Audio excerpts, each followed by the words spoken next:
Just like a cow path. It was just a very narrow dirt road.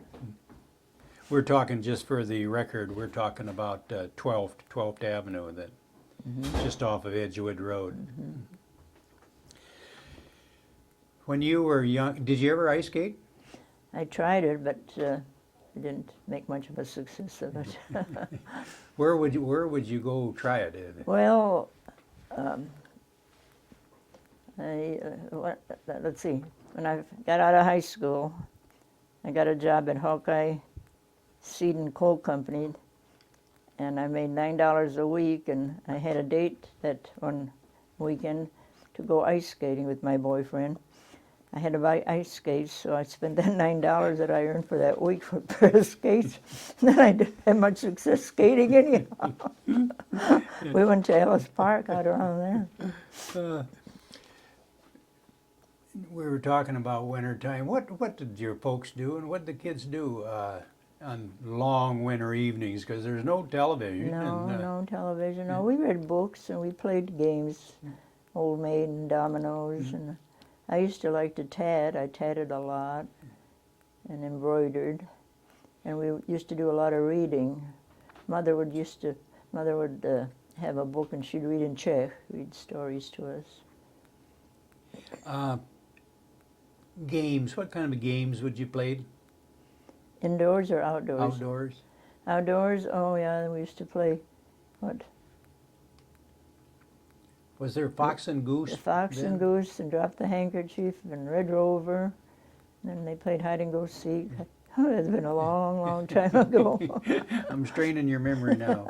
Was Red Rover, was that throwing the ball over a building? I don't even remember how that was played anymore. But I remember the name, Red Rover, come over. Did you ever hear of Annie Over? I heard about it, but I don't think we ever played it. In the wintertime, did you have an outside pump? Yes. Or an outside well? Outside toilet, too. Outside toilet? Did you ever have to go out there at night, or did you have what they call a commode? Commode, yeah. Commode in the house. Yeah, we had that. But it wasn't a very nice place. I'm glad we don't have that anymore. Was there spiders in there in the No. summertime? Did you ever put your tongue on frozen metal? Say, I did that once. You're the first lady that I've interviewed out of the hundreds that Did it. did it. Well, I was I wanted to try everything, you know. And I heard my parents talking about how people hurt their tongues, and I thought, how come? How do you do that? So we had a mailbox. We used to have to go over there to the intersection to get our mail. We didn't get our mail by our house then. So I put my tongue on that mailbox, and oh, that hurt. I never did it again. I was asking you about long winter nights. What was some of the things your mother would do besides reading to the children? Did she have any neighbor ladies that would come in and they would do anything together? Well, not necessarily. She did a lot of crocheting. The children in the old country were taught to do embroidery work and crochet work and knit. And so when they learned it in that early age, they retained it throughout their entire lifetime, and so she spent a lot of time doing either crocheting or knitting. I have a lot of things that she made still. Yeah. What are they doing in this photograph here? They are stripping feathers, and that's kind of like a party. Several ladies that Feather she knew. stripping party. Feather stripping party. Well, that was quite a popular thing for the neighbor ladies to do. Most of them would raise geese, and when they would take the feathers off the geese, then they'd wash them, and ducks too. They'd wash them and dry them and store them until wintertime when they weren't busy gardening, and then they'd get together and strip feathers. First at one house, and they'd go to the next lady's house. I had several pairs of pillows from those hand-stripped feather parties. And they would keep these for their own personal use? Oh, yes. Yeah. Or get them ready for a daughter that might be getting married or something. That's your mother, the second from the right there. And that would give them a chance to gossip. Oh, my. Oh, those were fun parties. the rafters would shake.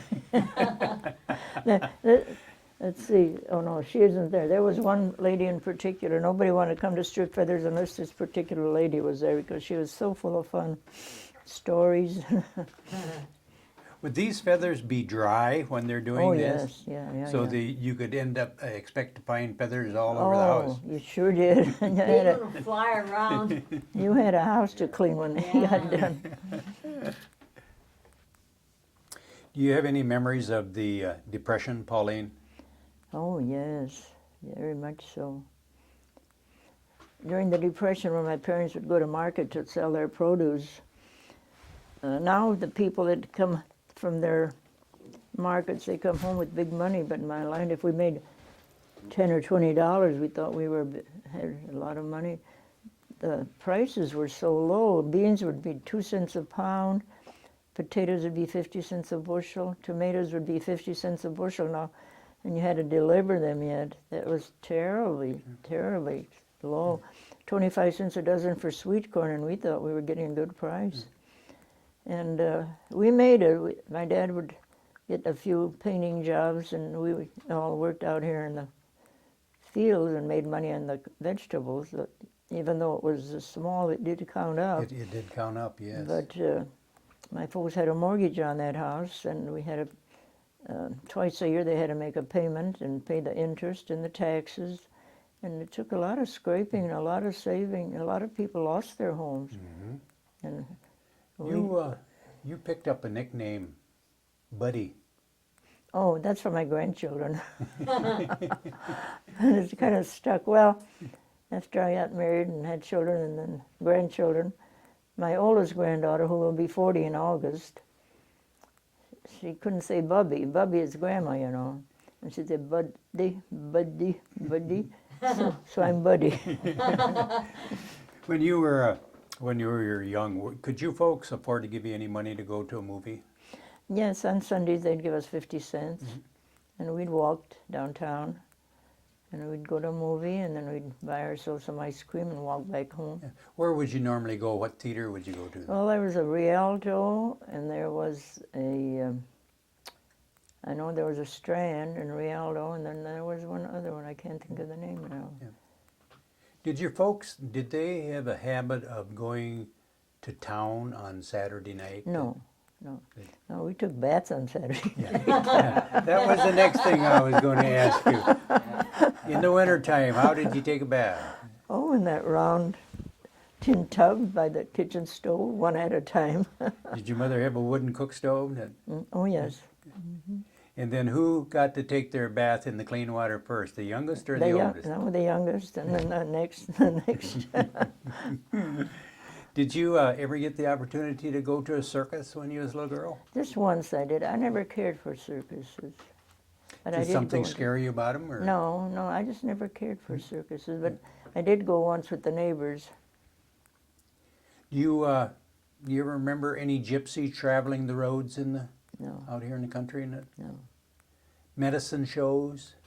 I did go with a friend of mine. Her mother took us, and we went to a couple of them down around Ellis Park. They had a tent pitched out there, and they were selling some medicine there. Snake oil or whatever? I don't know what they were selling. I never bought any. So where did Pauline go to high school? Grant. I went there, let's see, 10th, 11th, and 12th grade. I graduated from high school. Did you find high school easy? Yeah, I made the honor roll, and I did pretty good. Was you in sports? No, sports and me do not click Yeah. to this day. Yeah. Were you into dramatics or? No, I didn't. I was kind of a timid person, and I preferred to study rather than to participate in a lot of things. I did join a writers club.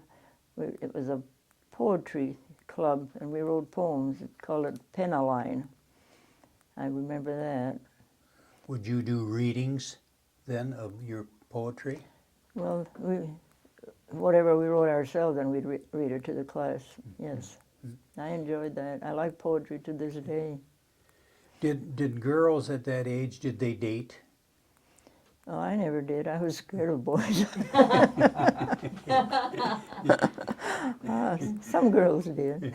I never did. You probably never had a cell phone either then. Oh, heavens. Not until just recently I know about cell phones. Did you ever have ambitions to go to college? No, I Didn't didn't. even enter the picture. In the first place, my folks couldn't afford it. My brother went to college, and my sister went to business college. But I took 1, 2, 3, 4, 5 semesters of a commercial course in high school, so I was prepared to do secretarial work. Did you ever hear of Chautauqua? Yeah. Did they have any? But what was that? Some kind of a plays or something? It was the Chautauqua. They'd come out of New York and put up a large tent in the summertime for showing Entertainment? showing culture and entertainment. No, I never. I heard about it, but I never went to.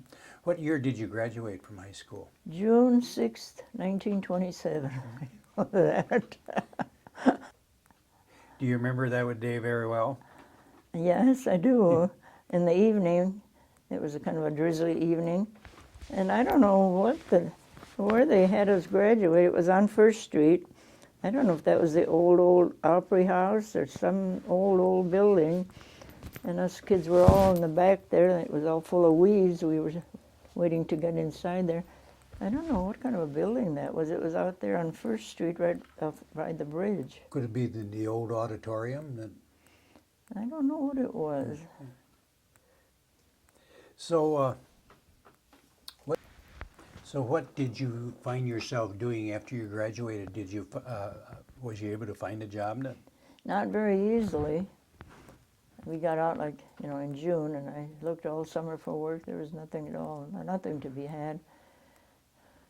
And so finally, in the fall, I did housework for about 2 weeks for Mrs. Oshman. And then while I was there, before I started working for her, I put my application in a telephone company. And while I was working for her for those 2 weeks, they called. So I left there and I went to work for the telephone company only about 2 weeks. And then a friend of mine told me about somebody looking for a girl at that time. Hawkeye Seed was called the Hamilton Seed and Coal Company.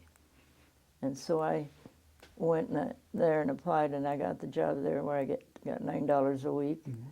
And I worked there from November 27 till the 1st of June of 1928 when I went to work for the Western Bohemian Fraternal Association. That's where I finally got an office job. Would that have been ZCBJ? ZCBJ. Mm-hmm. You were mentioning, I wanted to back up a little bit, you were mentioning that you worked for Mrs. Oshman, doing housework. Was this quite common then for young girls to hire out in the city to do housework or to be nannies for? Quite common, quite common. Would that have been the Oshman that had the hide and fur? Hide and fur, yes, that was one of the brothers. It wasn't what we chose to do, but it was out of desperation. There just weren't any jobs. At the insurance company, Western Fraternal, who was your boss? Mr. Casper, Kasper. And what was your duties? What did they hire you to do?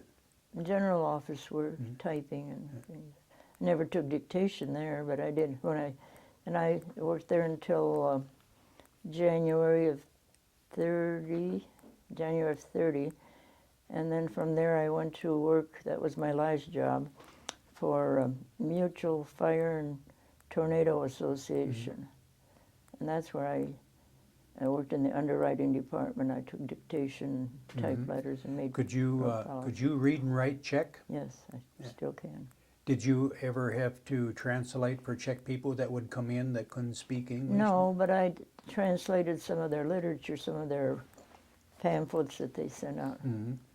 How about, you had mentioned to me that you had a typewriter that typed Czech. Czech, right. I wish I had it now, because once in a while I write letters to my friends in Czechoslovakia and I have to put all the diacritical markings by hand.